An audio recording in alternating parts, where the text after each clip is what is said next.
우리는 누가복음 15장에서 예수님께서 말씀하신 탕자의 비유를 지난번에 살펴보았습니다. 그리고 그 탕자의 비유에 등장했던 작은 아들도 보았고 또 큰 아들의 모습도 보았습니다. 작은 아들은 유산을 받아가지고 타국으로 가서 탕자가 되었으나 그러나 다시 돌아와서 아버지 품에 안기면서 아버지를 즐겁게 하는, 아버지를 기쁘게 하는 자가 되었고, 또 큰아들은 조금도 움직이지 않았고 아버지 안에 있었으나 그러나 아들 동생이 돌아오는 걸 보면서 오히려 분개하면서 그때 집을 떠나는, 집 밖으로 나가는, 그래서 아버지로 하여금 근심시키는 그러한 큰아들이 되었습니다. 그리고 이 작은 아들과 큰 아들의 그 의미를 우리는 어떻게 발견하는가 하면 아버지와의 관계에서 발견합니다. 결국 작은 아들은 어떻게 되었는가? 아버지를 기쁘게 했다. 큰 아들은 어떻게 됐는가? 아버지를 근심시켰다. 작은 아들과 큰 아들의 했던 업적, 또 했던 어떤 사업, 또 누렸던 그런 모든 영화로 그 사람을 판단하는 게 아니라 그와 아버지와의 관계, 하나님 아버지와의 그 아들로서 아버지와의 관계를 우리가 생각해 보았습니다. 우리가 이러한 하나님의, 예수님의 이러한 탕자의 비유를 들으면서 그것을 우리에게 주신 이유가 무엇인지를 생각해 봅니다. 이 시대에도, 우리가 사는 이곳에도 바로 그러한 관계가 있습니다. 그러한 모습들이 있습니다. 작은 아들처럼 주님을 떠나는 그러한 신앙인의 모습이 있습니다. 또 큰 아들처럼 그리고 작은 아들처럼 이제 돌아오는, 떠났다가 돌아오는 자의 모습이 있고, 또 큰 아들처럼 있다가 또 떠나는 그러한 모습이 있습니다. 그리고 이러한 모습을 보면서 우리들에게 보이신 하나님의 뜻은 분명합니다. 큰 아들처럼 되지 말고 작은 아들처럼 되자라는 거예요. 하나님께서 우리들에게 그것을 알려주십니다. 그래서 그런 것들을 우리들에게 깨닫게 하시고, 그런 것들을 통해 우리에게 있는 하나님 아버지, 우리가 받은 그 구원을 향해 나아가는 삶을 살아가도록 우리가 권면을 받고 또 격려를 받는 것입니다. 우리가 그런 의미에서 지난번에 큰아들로서의 압살롬을 살펴보았습니다. 압살롬이 과연 작은 아들이었을까 큰 아들이었을까 이제 생각을 해보면서 그들이 결국 큰 아들이었구나 라는 것을 생각해 보았습니다. 또 우리 삶 속에는 또 그런 큰아들과 같은 삶이 있습니다. 그리고 그렇게 살지 않게 되기를 하나님은 원하십니다. 그러면 성경 이야기 속에서 작은 아들과 같은 사람은 누구일까요? 그리고 오늘 성경 말씀에 보는 바로 그 내용을 우리가 보게 됩니다. 오늘 성경 말씀에 나타나는 이 솔로몬이 바로 이 작은 아들에 해당됩니다. 솔로몬은 여러 다윗의 아들들보다 좀 특별했습니다. 그리고 그 솔로몬의 그 출생과 관계된 그 특별함을 생각해 보면 우리가 왜 솔로몬이 작은 아들인가, 왜 그가 작은 아들인가 라는 그러한 이야기를 우리가 좀 더 이해할 수 있을 것입니다. 다윗은 왕이 되었고 그리고 평안함을 누렸습니다. 그리고 그의 권세는 막강해졌고 그는 아주 위대한 왕으로서 자리 잡았습니다. 그런데 다윗이 가장 위대하고 가장 화려하고 가장 아름다웠을 때 그는 또 다른 가장 큰 고통을 맛보게 되었습니다. 그리고 가장 큰 고통 속에 낳은 아들이 바로 솔로몬이었던 것입니다. 그래서 솔로몬의 출생이 의미가 있습니다. 왜 다윗이 고통 중에 있었는가 하면 그가 전쟁을 하고 또 승리를 하고 전쟁을 하고 승리를 하면서 그는 이제 더 이상 전쟁을 할 때, 이 이스라엘 나라가 전쟁을 할 때 굳이 나갈 필요가 없었습니다. 다 부하들이 나가서 싸우니까. 그리고 이미 그는 충분히 나가서 싸웠으니까. 그래서 다윗은 궁정에 거했습니다. 전쟁이 이루어지고 있는 그때에 그는 궁정에 거했습니다. 그리고 궁정에서 밖을 내다보다가 목욕하는 한 여인을 보았습니다. 그리고 이 목욕하는 여인을 보면서 욕정이 생겼어요. 그리고 그 여자를 불러다가 간음을 했습니다. 그런데 그 여인은 누구였는가 하면 우리아의 아내 밧세바였습니다. 우리아는 자기의 부하 장수였습니다. 그는 지금 현재 전쟁을 수행하고 있는 중이었습니다. 그런데 그 아내를 불러다가 간음을 했던 거예요. 이 얼마나 끔찍한 일입니다. 그런데 더 큰 일이 일어났습니다. 이 밧세바가 임신을 한 거예요. 그러면 이제 일이 커지게 됐습니다. 그래서 우리아를 불러다가 그 아내와 동침하게 하려고 했지만, 그러나 충직했던 장수 우리아는 아내와 같이 동침하지 않는 거예요.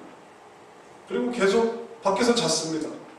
왜 그러느냐 하니까, 우리 동료들이 싸우고 있는데 제가 지금 어떻게 아내와 잠을 자겠습니까? 제가 하여튼 불러서 오긴 왔지만 끝까지 제가 이 바깥에서 잠을 자고 전쟁 수행 중이고 있지 않겠습니다. 너무 충직했죠. 너무 충성스러웠죠.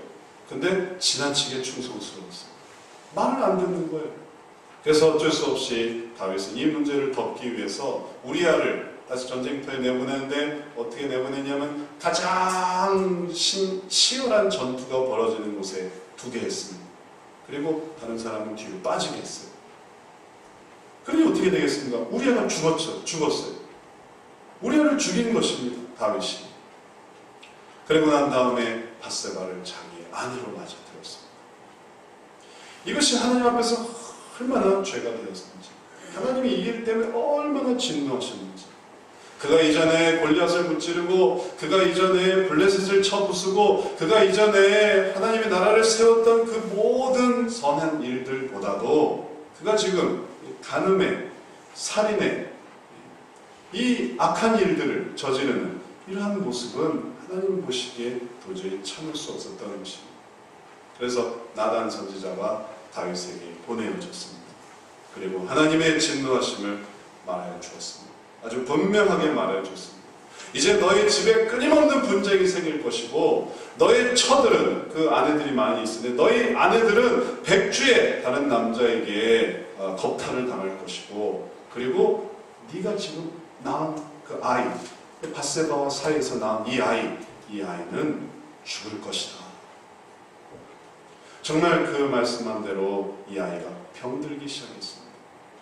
아이의 병드는 것을 보면서 다윗은 괴로웠습니다. 이게 다 내 죄인데, 이게 다 내가 잘못한 건데 아이가 이렇게 병들다니.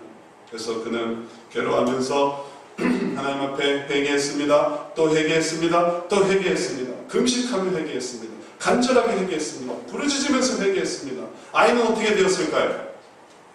아이는 결국 죽었습니다. 그럼 이제 사람들은 생각했어요. 우리 왕이 아이를 위해 이렇게 울고 금식하며 금식하다가 결국 아이가 죽었으니 이제 탈이라도 나겠구나. 그러나 다윗은 오히려 금식을 멈추고 옷을 갈아입고 다시 정상으로 돌아왔습니다. 사람들이 물었어요. 왜 그러십니까? 하나님이 하시려고 하는 심판을 내가 어떻게 막을 수 있겠니? 내가 그것을 받아들일 뿐이다. 저가 이제 떠나갔으니 저가 나에게로 돌아올 수 없고 내가 그에게로 갈 뿐이다. 그는 하나님의 심판을 받아들였습니다. 그는 하나님 앞에 간구하며 용서받기를 구하였지만, 그러나 아이는 죽었을 때, 그러나 그가 용서받지 못하는 것이 아니라 오히려 하나님이 나를 용서해 주시라는 것을 기대했습니다. 그리고 그러한 기대 속에서 다시 밧세바와 동침하였고, 그리고 낳은 아들이 바로 솔로몬이었던 것입니다.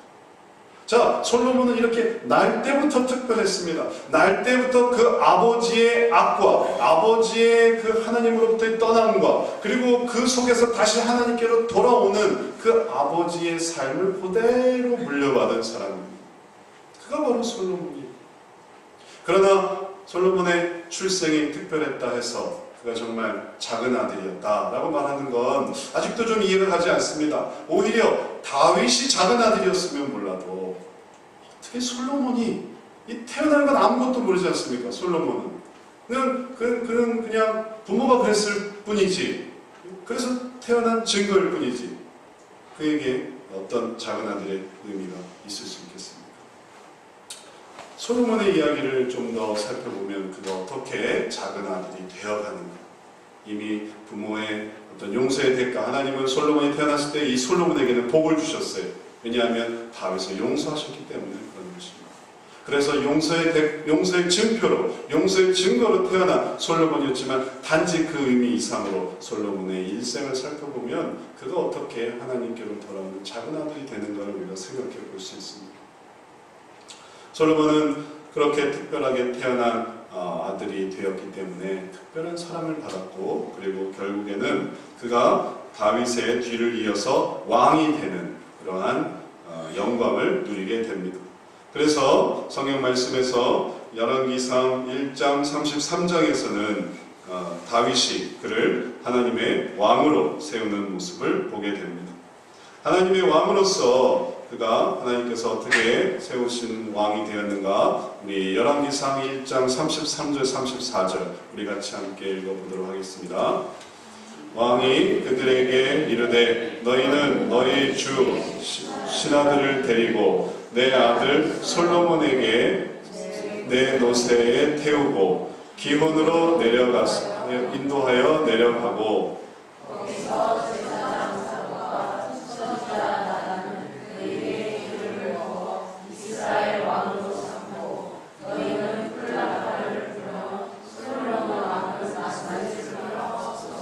그 다음에 이어서 35절 읽어봅니다. 그를 따라 올라오라. 그가 와서 내 위에 앉아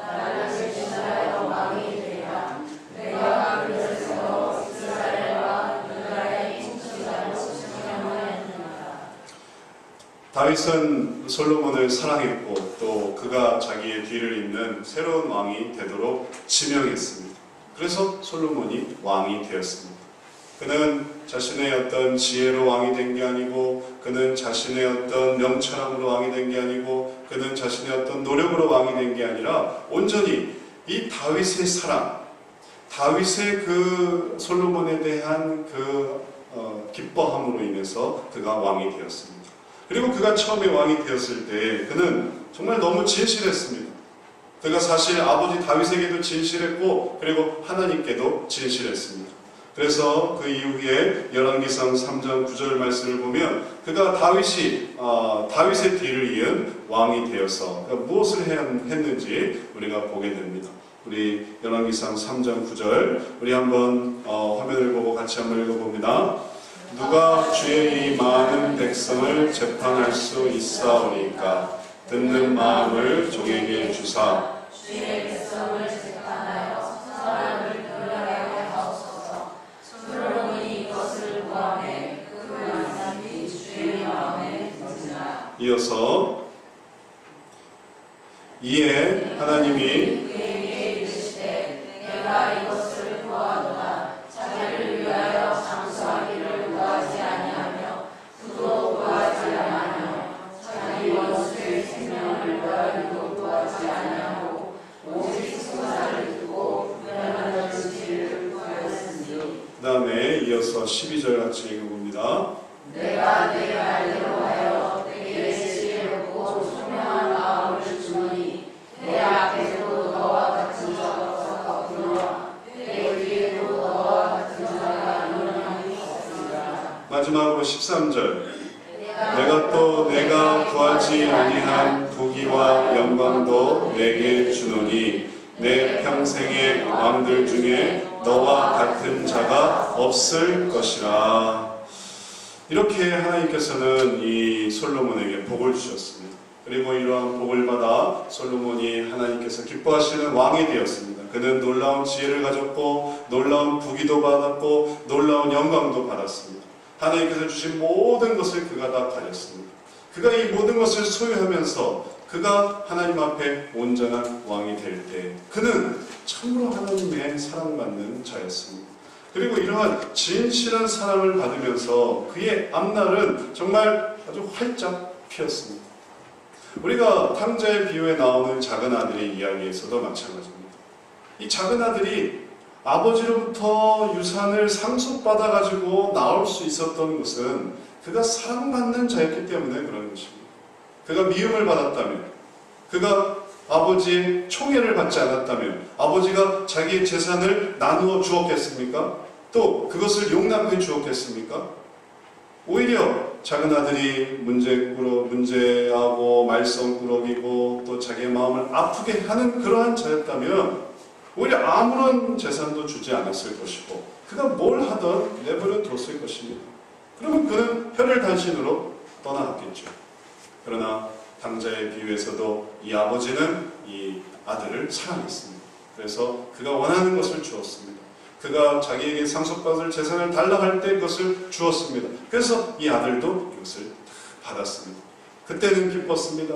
그때는 참으로 사랑을 받았습니다. 그리고 그것을 가지고 무엇을 하는가가 그의 선택에 놓여 있었고, 그리고 솔로몬도 바로 그렇게 모든 것을 받아가지고 자기의 삶 속에 중요한 일들을 이제 시작했습니다. 그가 이 모든 지혜와 능력과 영광과 부귀를 가지고 그가 처음에 한 것은 또 너무 착한 일이었습니다. 너무 귀한 일이었습니다. 그는 하나님의 전을 지었습니다.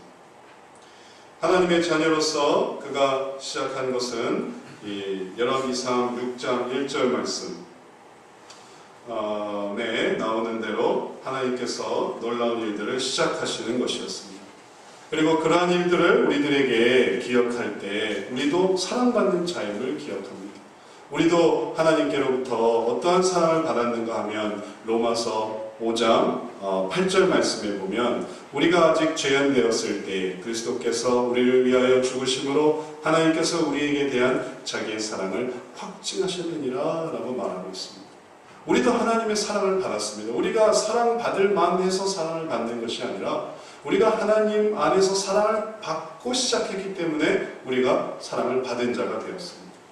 이러한 사랑은 우리가 앞으로 더 노력해야만 얻는 그런 게 아닙니다. 근본적으로 하나님께서 우리를 위해 죽으신 죽으심은 미래에 이루어진 일이 아니라 과거에 있었던 일입니다. 그리고 그 과거에 있었던 일은 우리가 아직 태어나기도 전에, 우리가 아직 어떤 존재인가가 나타나기도 전에 있었던 일들입니다. 그러니 이것이 얼마나 하나님의 크신 사랑입니까? 그리고 그 사랑 속에서 우리도 새롭게 신앙을 시작하고 새롭게 일들을 시작하고 또 여러 가지 기회를 받고 여러 가지 구원을 받을 수 있는 구원받은 자로서의 그 모든 시간들을 받아가지고 시작하고 있습니다. 그리고 솔로몬도 그렇게 받아서 그래서 그가 처음에 한 것이 이제 하나님의 전을 짓는 것이었습니다. 하나님의 전을 짓는 장면을 우리가 열왕기상 6장 1절 말씀에서 우리가 보게 됩니다. 열왕기상 6장 1절에 같이 한번 읽어봅니다. 이스라엘 자손이 애굽 땅에서 나온 지 480년이요 솔로몬이 이스라엘 왕이 된 지 4년 19월 곧 둘째 달에 솔로몬이 여호와를 위하여 성전 건축하기를 시작하였더라. 그가 이제 다윗도 하지 못한 귀한 성전 건축을 그가 하나님의 사랑받는 자로서 이제 시작을 하고 있습니다. 그리고 시간이 지나 열왕기상 6장 8절 말씀에 보면 그 다음에 이제 쭉 시간이 지나 38절에 보면 제가 읽어보겠습니다. 11째 월 볼월 곧 8째 달에 그 설계와 시경대로 성전 건축이 다 끝났으니 솔로몬이 7년 동안 성전을 건축하였더라. 솔로몬이 아름답게 성전을 건축했습니다. 그리고 이 성전이 얼마나 아름답고 얼마나 귀한 것이었는가 하면 이제 이 성전에 하나님의 법궤를 이제 집어넣을 때 성전이 완성된 그 건축물에 불과했는데 하나님의 그 법궤, 언약궤 모세로부터 가지고 오던 그 언약궤를 그 안에 집어넣었을 때 놀라운 일들이 일어납니다. 열왕기상 8장 10절 11절 말씀에 보면 제사장이 성소에서 나올 때 구름이 여호와의 성전에 가득하며 제사장이 그 구름으로 말미암아 능히 서서 섬기지 못하였으니 이는 여호와의 영광이 여호와의 성전에 가득함이었더라. 그 일을 바로 솔로몬이 이루었습니다. 그 영광을, 재현을, 그 놀라운 영광의 발현을 바로 이 솔로몬이 이루었습니다. 그래서 그는 받은 사랑에 보답했고 받은 사랑의 의미를 가졌고 그 사랑의 가치를 나타내었습니다. 근데 여기까지는 좋았습니다. 그리고 여기까지는 정말 모든 것들이 다 순조롭다고 생각했습니다. 그런데 그가 변하기 시작합니다. 그가 변하는 처음의 과정은 처음엔 사소하기 시작합니다. 열왕기상 11장 1절 말씀에 보면 그가 누군가를 사랑하기 시작합니다. 솔로몬 왕이 바로의 딸 외에 이방의 많은 여인을 사랑하였으니 곧 모압과 암몬과 에돔과 시돈과 헷 여인이라. 여호와께서 일찍이 이 여러 백성에 대하여 이스라엘 자손에게 말씀하시기를 너희는 그들과 서로 통혼하지 말라. 그들도 너희와 서로 통혼하게 하지 말라. 그들이 반드시 너희의 마음을 돌려 그들의 신을 따르게 하리라 하셨으나 솔로몬이 그들을 사랑하였더라. 그가 신앙심에 충만해서 그가 하나님께 대한 충성심에 가득해서 하나님의 전을 세우고 그리고 그 일들을 해나가서 하나님의 영광에 충만하게 될 때에는 그러나 그때는 너무나 괜찮고 좋았지만 그러나 그가 이방 여인들을 사랑하게 될 때 그것은 잘못된 길의 시작이었습니다. 하나님이 애초에 그렇게 사랑하기를 원치 않았지만 그렇게 따라가게 되기를 원치 않았지만 왜냐하면 그것이 결국 그들의 신들에게까지 이어질 것이기 때문에 여인을 사랑하고 그 여인들의 신을 사랑하게 돼서 결국은 하나님으로부터 멀어지게 될 것을 주님은 아셨기 때문에 그렇게 하지 않게 되기를 원하셨지만 그러나 솔로몬은 그것을 중단할 수가 없었습니다. 그래서 계속 아내들을 세웠습니다.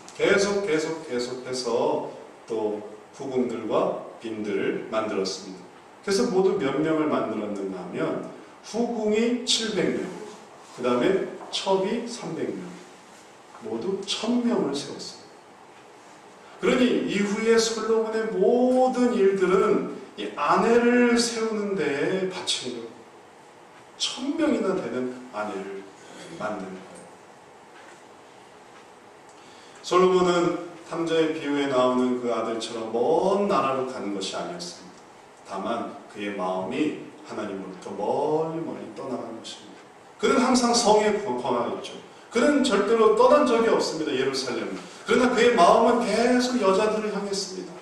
또 이 여자 만족하지 못하고 또 다른 여자, 또 다른 여자, 또 다른 여자. 그리고 그렇게 그의 일생을 보냈습니다. 여자를 만드니까 그 다음에 이 여자를 위해서 성을 지어줘야 돼. 집을 만들어줘야 돼. 그래서 백성들도 이 솔로몬 왕이 성전을 만들고 또 바로의 딸과 결혼해서 바로의 딸을 위해 궁을 세워줘. 여기까지는 참을만 했어요. 그것도 시간 있게 걸렸지만 또 솔로몬이 자기 궁전을 세우고 거기도 참을만 했어요. 그러나 빈들을 위해 후궁들을 위해 계속 집들을 지어주고 그것을 끊임없이 하려고 할 땐 백성들이 나가떨어지게 됐던 것입니다. 하나님 앞에 우리들의 삶이 이렇게 때로는 작은 아들처럼 떠나지게 됩니다. 하나님을 섬기는 그 일들이 있었지만 그것은 분명히 있었어요. 그것은 부인할 수 없는 사실입니다. 그러나 어느 순간에 다 이루었다. 난 이제 다 이루었다. 난 할 일을 다 했어. 라고 하는 순간에 이제 마음이 변화해질 때 그 마음은 더욱 하나님부터 멀어집니다.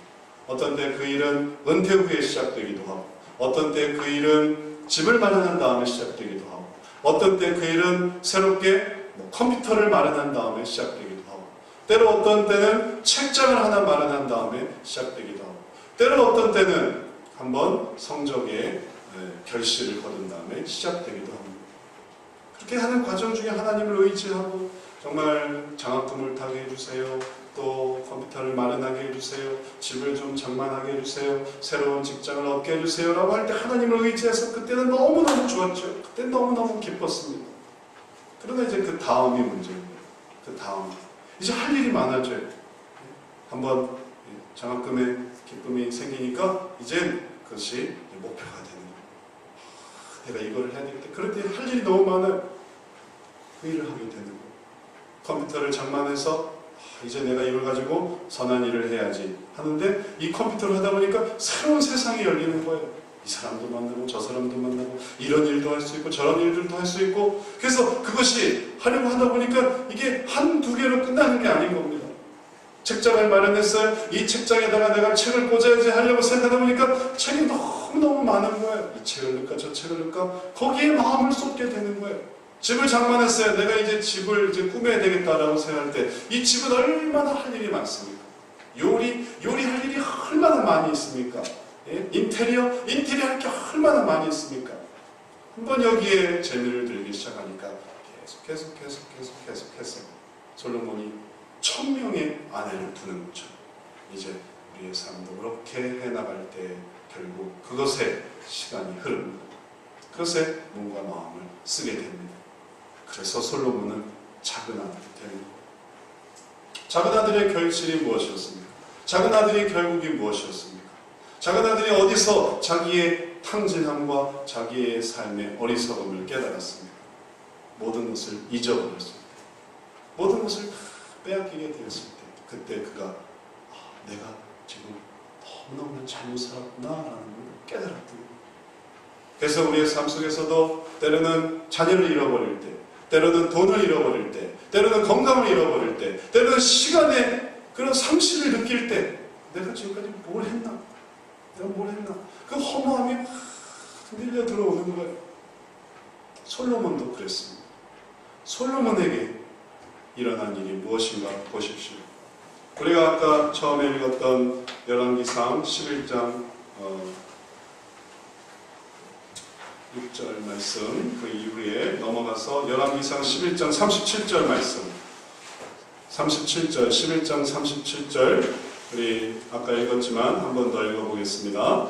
내가 너를 취하리니 너는 무릇 내 마음에 원하는 대로 다스려 이스라엘 위에 왕이 되되 내가 만일 내가 명한 모든 일에 순종하고 내 길로 행하며 내 눈에 합당한 일을 하며 이어서 내 종 다윗의 행함같이 내 율례와 명령을 지키면 내가 너와 함께 있어 위하여 세운 것 같이 너를 위하여 견고한 집을 세우고 이스라엘을 내게 주리라. 이 말씀이 누구에게 한 말씀일까요?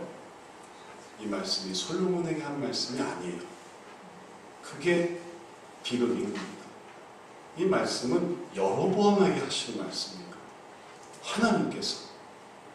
그래서 사실 이 말씀을 보다 보면, 요것만 보다 보면 솔로몬은 이미 왕인데, 솔로몬은 이미 이스라엘을 갖고 있는데 왜 솔로몬에게 또 이스라엘을 준다는 걸까 오해하기 쉽습니다. 그리고 이어지는 말씀도 더 이해가 안 되는 거예요. 이에 솔로몬이 여로보암을 죽이려 하네. 아니 이렇게 좋은 이야기를 듣고 솔로몬이 왜 여로보암을 죽이려 하는 걸까요? 이해가 안 되죠? 왜냐하면 이건 솔로몬에게 준 얘기가 아니기 때문에 이건 여로보암에게 한 얘기입니다. 하나님께서 여로보암에게 이제 내가 이스라엘을 네게 주겠다라고 말씀하신 거예요. 그걸 알게 된 솔로몬이 난리가 난 거예요. 하나님이 내 나라를 여로보암에게 주십니다. 정말 그대로 일은 이루어졌습니다. 솔로몬 때는 아니지만 그 다음에 그 아들 때 르호보암 때 르호보암이 백성들이 찾아왔어요. 솔로몬 당신의 부친의 시대에 우리가 너무 노역에 시달렸으니 이제 노역을 줄여주십시오 하니까 르호보암이 안 된다 했어요. 우리 부모님은, 우리 아버님은 너희들을 채찍으로 다스렸지만 나는 전갈로 다스리겠다. 그 얘기를 듣고 백성이 떠나갔습니다. 유다 지파만 남기고 나중에 이제 베냐민도 합세하게 됐죠. 결국 베냐민, 유다 두 지파만 남기고 나머지 10지파가 다 떠났어요. 그래서 어디로 떠났냐면 바로 이 말씀대로 여로보암에게 떠나갔습니다. 여로보암이 원래 일을 시키는 일에 맡겼던 그러한 장이었는데 그가 나라를 받게 되어버린 것입니다. 하나님은 솔로몬에게서 나라를 빼앗아서 이제 여로보암에게 주었습니다. 솔로몬은 이제 남은 게 없게 됐어요. 그의 모든 나라가 사라졌습니다. 그가 이렇게 되기까지 무슨 일을 저지른 것입니까? 그는 하나님을 온전히 섬기지 못했고 그리고 하나님께로 나아오지 못했고 그가 전을 세웠고 그가 지혜를 가졌고 그가 영광과 부귀를 가졌으나 그러나 그 모든 것들이 무의미하게 되는 그런 삶을 살게 되었습니다. 그런데 이제 정말 중요한 것은 여기서부터입니다. 솔로몬의 인생이 여기서 끝났느냐? 솔로몬의 삶이 여기서 끝났느냐 하면 그렇지가 않습니다.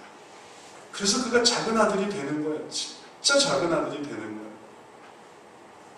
그 밑에 41절에 보면 이런 말씀이 있습니다.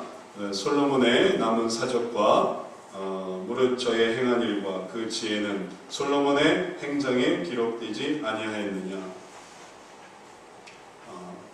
솔로몬의 지혜와 일이 솔로몬의 행장에 기록되어 있다고 이제 한마디가 나와 있습니다. 그러면 솔로몬의 남은 일들, 솔로몬의 남은 행한 일들, 솔로몬의 그 지혜, 그게 솔로몬의 행장에 기록되어 있다고 하는데, 그럼 그게 어딜까 찾아보면 그게 전도서에 있습니다. 솔로몬이 잠언과 전도서를 썼는데 바로 그 전도서에 솔로몬의 남은 일이 남아있어요.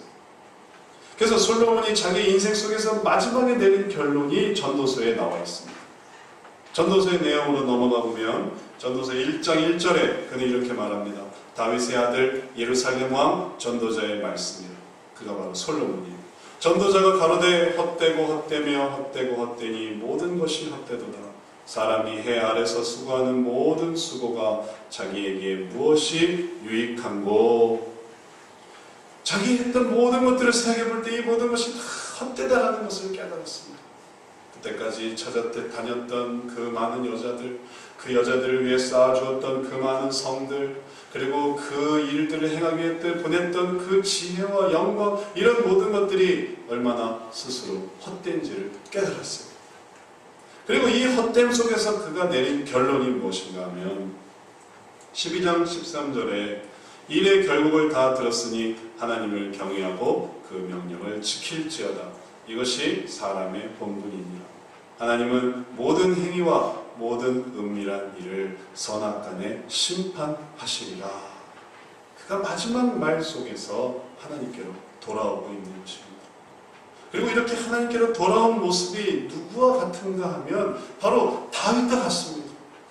그 아버지 다윗도 그가 자기가 위대한 장수로 사람들을 무찌르고 이기고 승리했으나 그러나 자기가 지은 악으로 인해서 정말 나약하게 되고 그 집은 분란이 끊이지 않고 그의 처들은 백주대나들의 정말 수치를 당하고 그리고 자기 아들은 또 사망하고 그런 모든 일들 속에서 결국 하나님을 다시 돌아와 찾아서 의지해서 그래서 솔로몬에게 의미를 두었던 그 다윗왕처럼 솔로몬도 저희가 모든 일을 경험해보고 하나님께로 돌아오는 것. 돌아올 때 그의 모습은 용서받는 자의 모습입니다. 회개하는 자의 모습입니다. 자기의 어리석음과 그리고 무지함을 고백하고 하나님께로 돌아왔습니다. 그럴 때 그는 어떠한 사람이 되었습니까? 그는 탕자의 비유에서 아버지가 그 탕자에게 대해서 하던 말처럼 잃었다가 다시 찾은 아들이 되는 것이고 죽었다가 다시 살아난 자가 되는 것입니다. 우리가 솔로몬이나 다윗에 대해서 또 어떤 사람들에 대해서 잘한 일과 못한 일로 이가 의인인가 이가 악인인가 우리는 그렇게 판단합니다. 그리고 그것을 견주려고 합니다. 잘한 일을 생각해보고 악한 일을 생각해보고 그리고 이 악한 일이 더 많은지 아니면 잘한 일이 많은지 따져서 그래서 이 사람이 착한가 이 사람이 선인인가 아니면 악인인가 그것을 구별하려고 합니다. 우리는 그걸로 구별하려고 해요. 그러나 하나님은 어떻게 구별하시나 하면 하나님은 하나님께로 돌아왔는가 하나님께로 돌아오지 않았는가로 구별하시는 거예요. 멀리서 보면 우리의 인생이 비슷비슷합니다. 우리의 인생이 지금은 가까이서 보면 대단한 것 같고 놀라운 것 같고 위대한 것 같아도 멀리서 보면 비슷비슷해요. 마치 높은 곳에서 건물을 보면 성냥갑인 것처럼 하나님의 눈에는 인생이 선을 행하던 악을 행하던 그게 다 비슷비슷한 거예요. 그리고 또 악을 찾아보면 악을 못 찾는 사람들이 없어요. 다 악인들이에요. 악을 찾아내려고 하니까 위대한 사람에게만 악을 찾는 게 아니고 고위 공직자들에게만 악을 찾는 게 아니고 그 밑에 있는 사람들을 악을 찾고자 하면 악이 있습니다. 잘못된 점이 있어요. 문제는 우리가 그 속에서 하나님께로 용서받기 위해서 돌아오는 것 아니면 그것을 외면하고 그것을 무시하고 그것을 부인하면서 끝까지 내가 내 자신의 삶을 살겠다고 주장하는 가운데 있는 것입니다. 우리가 어떠한 사람이 되어야 될까요? 하나님 보시기에 하나님들이 작은 아들이 되라 말씀하십니다. 고백하고 하나님의 귀중한 것을 알고 하나님의 용서함을 받고자 할 때, 그때 비로소 우리들은 하나님께로 돌아오게 되는 것입니다.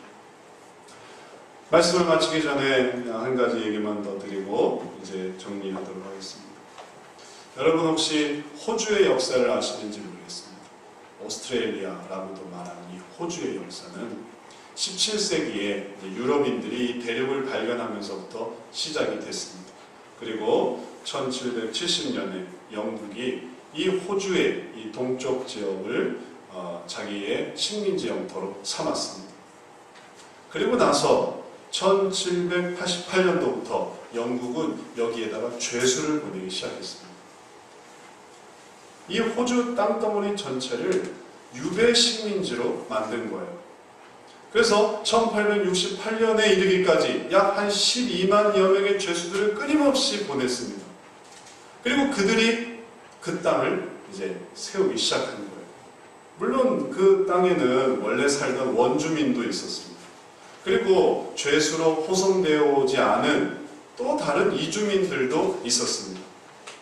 그러나 그들이 그 나라를 개간하고 그 나라를 발전시키면서 또 그 나라를 계속 운영해 나갈 때에 자기들이 죄수였다는 사실을 잊어버리지 않았습니다.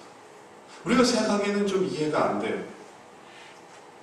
그게 부끄러울 것 같은데, 수치스러울 것 같은데, 자기들이 죄수였다는 사실이, 어쩌면 거기 살던 이주민들, 그건 죄수가 아니지 않습니까? 그 다음에 원래 살던 원주민들, 그들도 역시 죄수가 아니지 않습니까? 그러면 그냥 자유자로 사는 게 더 좋을 것 같은데, 혹은 이주민으로 사는 게 좋을 것 같은데, 그러나 그들은 자기들이 죄수였다는 신분을 받아들이면서 그들이 오히려 더 붙든 것은 뭐냐면 자기들이 원래 대영 제국의 식민들이었다라는 사실을 더 귀하게 여겼습니다. 죄수였지만 내가 대영 제국의 식민이었어. 그래서 나중에 그들이 국기를 만들 때에 그 국기에다가 영국 국기를 집어넣습니다.